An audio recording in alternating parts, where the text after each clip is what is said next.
Hi hello welcome to our channel. నేను మీ సిరి. ఈరోజు మనం చెప్పుకోబోయే కథ నువ్వే కావాలని పార్ట్ 13. కథలకు వెళ్ళే ముందు వీడియోని లైక్ చేసి హైప్ చేయడం మర్చిపోకండి. ఇక వచ్చేయండి. Ashu, I'm perfectly all right అని అంటూ నా చుట్టూ చేతిని వేశాడు. నేను అలా చెప్పడం ఎంత పొరపాటో నాకు అప్పుడు తెలియలేదు. నీ ప్రాబ్లం ఏంటో నాతో చెప్పు బావా, ఆ తర్వాత నీకు రిలాక్స్డ్గా అనిపిస్తుంది అని నేను అనాల్సింది. అలా అడిగి ఉంటే కథ వేరేలా ఉండేది. నాకంత మెచ్యూరిటీ లేదప్పుడు. బావకి సమస్య ఏంటో చెప్పే ఉద్దేశమూ లేదు. మా లైఫ్ తర్వాత ఎంత అల్లకల్లోలానికి గురవుతాయో ఆ క్షణమైతే నాకైతే తెలీదు. మెల్లిగా బావ నుండి దూరం జరిగాను. రెస్ట్ తీసుకో బావా, ఎక్కువ ఆలోచించుకో. నువ్విక్కడికి వచ్చింది రిలాక్స్ అవడానికి మాత్రమే. ఇంకా ఆఫీసు విషయాలు చూసుకుంటూ ఉంటే ఎలా చెప్పు బావా అని మాట్లాడుతూనే బావ నుదిన ప్రేమగా సంతకం చేశాను. నువ్వు చిన్న పిల్లవి అని అందరూ అంటుంటారు కానీ ఒక్కోసారి నాకే ఆశ్చర్యం వేస్తుంది నీ మాటలు వింటుంటే అని అంటూ నా వైపు చూస్తూ చెప్పాడు బావ. నాకా? నాకేం తెలీదు. నువ్వు ఎక్కువ పొగడకు బావ. సరే నేను వెళ్తాను, నువ్వు రెస్ట్ తీసుకో అని అన్నాను బావతో. ఓకే, ఈవినింగ్ మూవీకి వెళ్దాం అని చెప్పాడు బావ. మరి నాన్నకేం చెప్పాలి అని అడిగాను నేను. 6కి వెళ్ళి 9కి ఇంటికి వచ్చేద్దాం అని అన్నాడు బావ.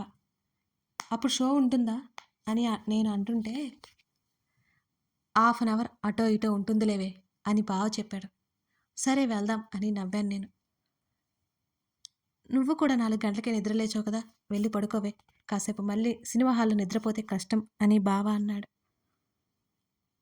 బావా, నేనంతా నిద్రపోను, నీకు కూడా ఆ విషయం తెలిసి కూడా అంటావ్ అని అలిగినట్టు ముఖం పెట్టాను నేను. హహ, క్యూట్గా ఉన్నావే, క్యూటీపై అని అంటూ నా బుగ్గ మీద చిరుముద్ది ఇచ్చాడు బావ. వెంటనే తలదించుకుని కూర్చున్నాను నేను. సరే ఇక వెళ్ళు అని అన్నాడు.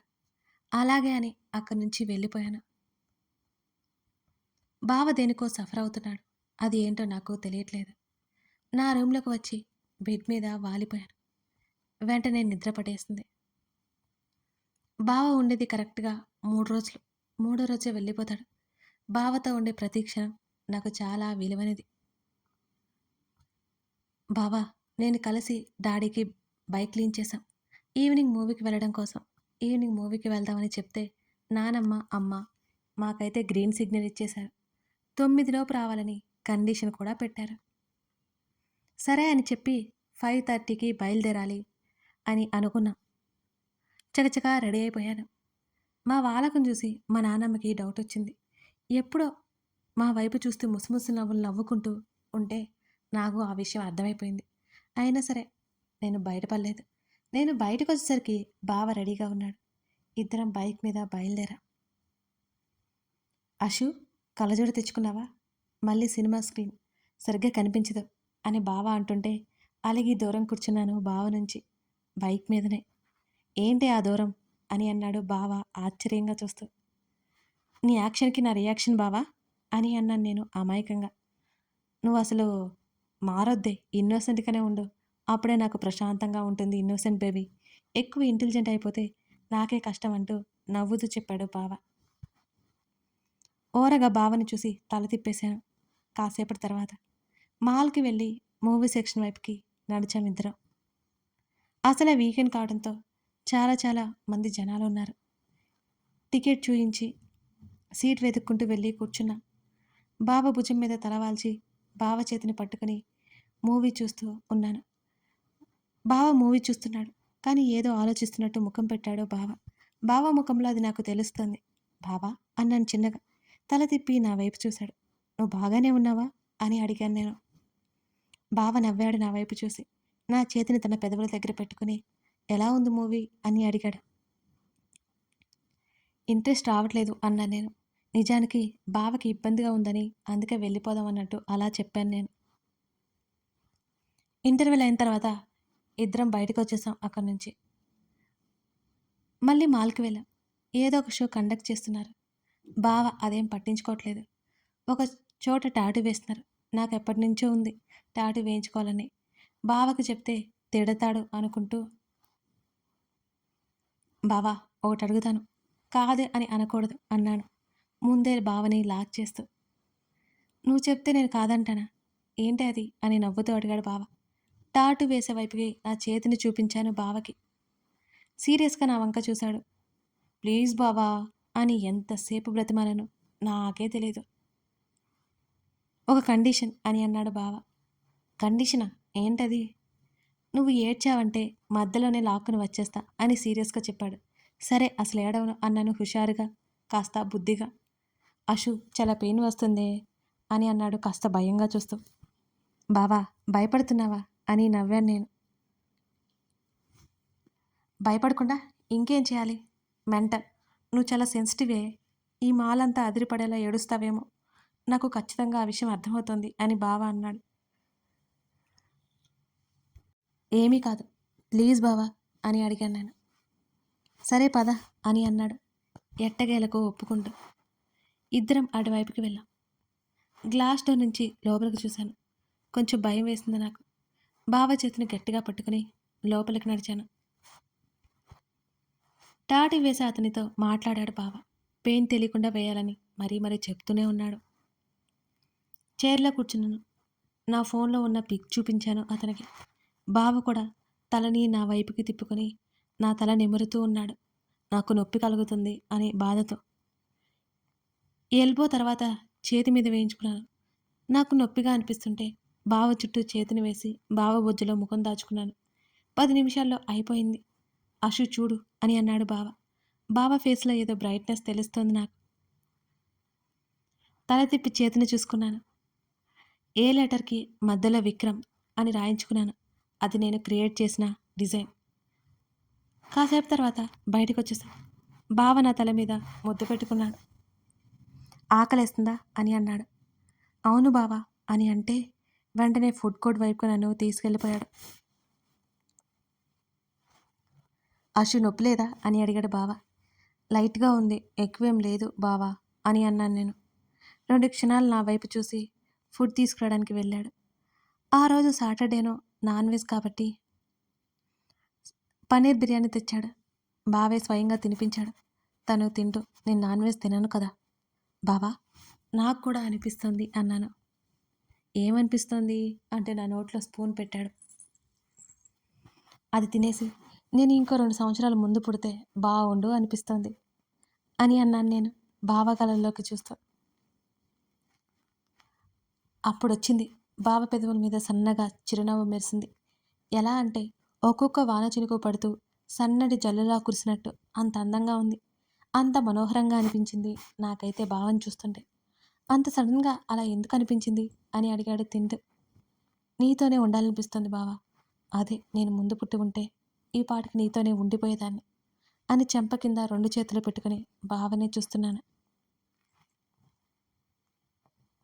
ఇంకా అందమైన చిరునవ్వు బావ ముఖంలో అలాగే ఉండిపోయింది. నవ్వుతావేంటి బావా, నేనేమైనా తప్పుగా మాట్లాడానా అని నేను అంటుంటే, లేదే నా దిల్ ఖుష్ చేశావు అని అన్నాడు టేబుల్ మీద ఉన్న నా చేతిని తన చేతిలోకి తీసుకుంటా. నువ్వు హ్యాపీగానే ఉన్నావా అని అడిగాను అంతకుముందు దిగులుగా ఉండేసరికి. నీతో ఉంటే హ్యాపీనెస్ కాకుండా ఇంకేం ఉంటుందే అని అన్నాడు బావ. తర్వాత మాట్లాడలేము మా మధ్య, కేవలం మౌనం తప్ప. ఒక అద్భుతమైన భావం తప్పితే. ఆ తర్వాత బయటకు వచ్చేసాం. బైక్ స్టార్ట్ చేశాడు బావ. టైం చూస్తే 8:30 అయింది. బావా మనం అరగంట ముందే వెళ్తున్నాం అని నవ్వాను. అయితే ఈ అరగంట ఏం చేద్దామే చెప్పు అని అన్నాడు బావ.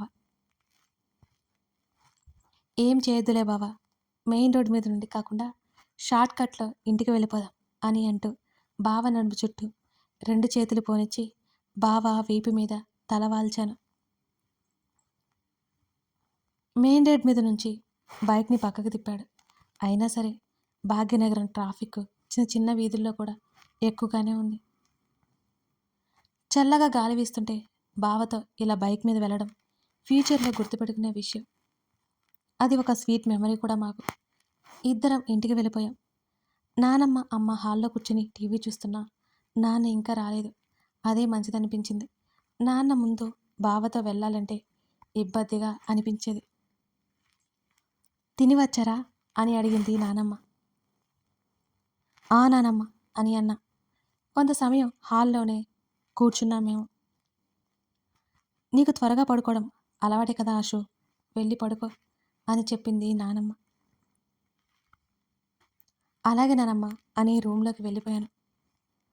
నాకు 10 గంటలకల్లా పడుకునే అలవాటు ఉంది. మార్నింగ్ కూడా త్వరగా లేచేస్తాను నేను.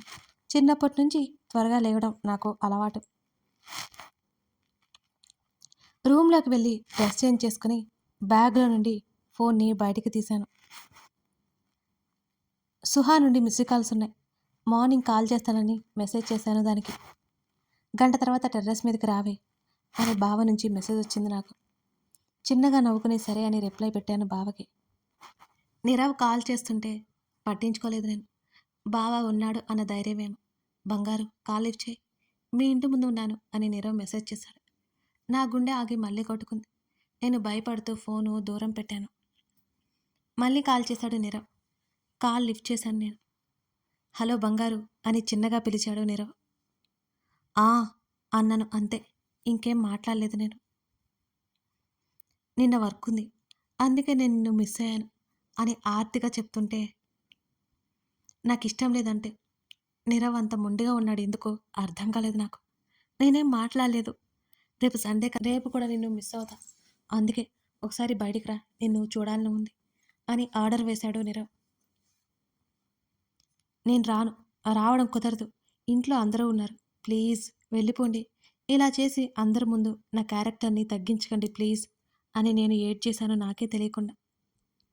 బంగారు, నీ క్యారెక్టర్ని నేనెందుకు తక్కువ అయ్యేలా చేస్తాను చెప్పు. నిజంగానే నువ్వు బంగారం. నేను వెళ్తున్నా, మండే కాలేజీలో కలుద్దాం, మిస్ యూ బంగారు అని కాల్ కట్ చేశాడు నీరవ్. ఊపిరి పీల్చుకున్నాను, తాటి వేయించుకున్నా, చేయి నొప్పి వస్తుంటే పెయిన్ కిల్లర్ వేసేసుకున్నా.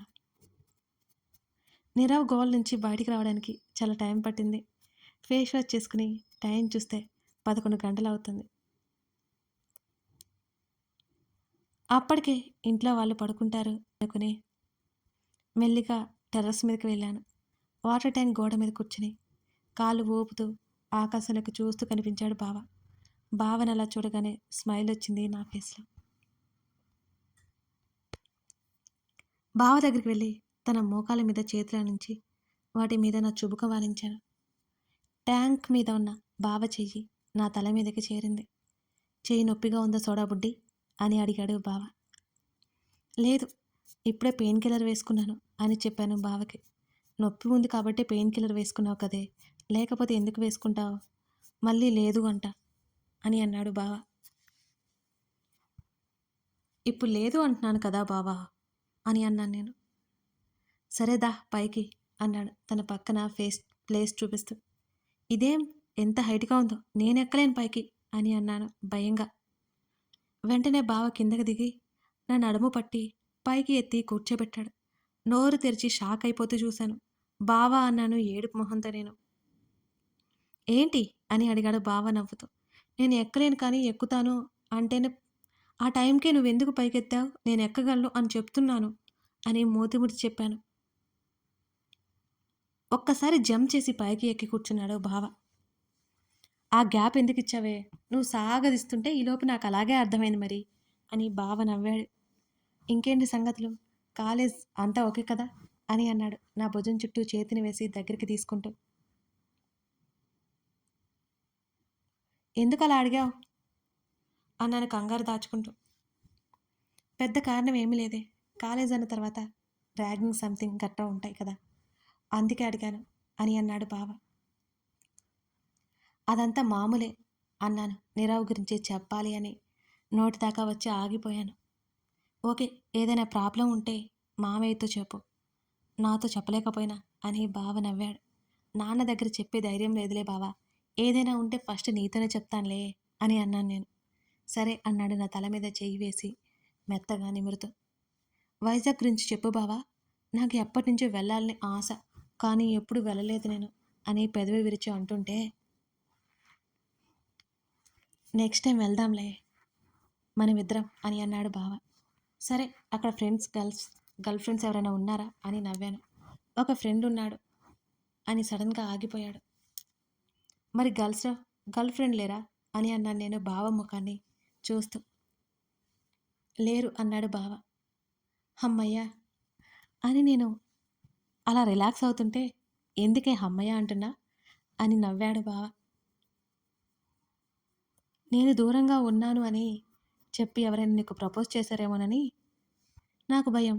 నీకు ప్రేమ పుట్టిందనుకో, అప్పుడు నేనేగా ఏడుస్తూ ఉండేది. ఇక అలాంటి వారు ఎవరు లేరు అంటే హ్యాపీనే కదా అని నేను సరదాగా మాట్లాడుతుంటే బావ ముఖం సీరియస్గా అయింది. అషు, వెళ్దాం పద, నిద్రొస్తుంది అని అన్నాడు అంతే సీరియస్గా. నా మాటలకి బావకి కోపం వచ్చిందేమోనని అనుకుని బావా అని భయంగా పిలిచాను నేను. ఏమీ మాట్లాడలేదు బావ. నేనేదో సరదాగా అన్నాను బావా అని బావ ఫేస్ని నా వైపుకు తిప్పుకున్నాను భయంగానే. బావ నా వైపుకు చూడకపోయేసరికి చాలా బాధేసింది నాకు. బావా ప్లీజ్ కోపం తెచ్చుకోకు, నీ మీద నమ్మకం లేక కాదు అని అన్నాను నేను. అలాంటి పరిస్థితి రాదు అషు, ఐఎమ్ యువర్స్ అని అన్నాడు నా ముఖాన్ని చేతుల్లోకి తీసుకుని బావ. నేను అలాంటి పరిస్థితి రావాలి అని కోరుకోవడం లేదు, నిన్ను ఆట పట్టించాలని అన్నాను అంతే అని నేను చెప్తుంటే, అలాంటి పరిస్థితి రానివ్వను, నువ్వే నా అర్ధాంగివి అషు, నీ స్థానం ఎవరూ మార్చలేరు అని అన్నాడు బావ. బావ మాటలకి నా కళ్ళల్లో నీళ్ళు తిరిగాయి. సంతోషంతో నన్ను తప్పుగా అర్థం చేసుకుంటాడేమోనని భయపడిపోయాను. నా బావ నా మీద కోపం తెచ్చుకోడు. ఒకవేళ కోపం వచ్చినా నా మీద చూపించడానికి ఆలోచిస్తాడు. నేను నీ వాణ్ణి అని బావ అంటుంటే చాలా సంతోషంగా ఉంది నాకు. నువ్వు నా దానివి అన్న నీరవ మాటలు గుర్తొస్తుంటే సడన్గా ఉలిక్కి పడ్డాను నేను. కథ కొనసాగుతోంది. మరి ఇప్పుడు నీరవ గురించి అశోక చెప్పగలదా? విక్రమ్ మనసులో అసలు ఏముంది? ఇలాంటి ప్రశ్నలకు సమాధానాలు తెలియాలంటే ఈ కథను మీరు చూడాల్సిందే. ఇంతకీ ఒక మాట చెప్పండి, అశోక స్టోరీ, ఐ మీన్ నువ్వే కావాలనే స్టోరీ మీకు ఎలా ఉంది? నచ్చిందా?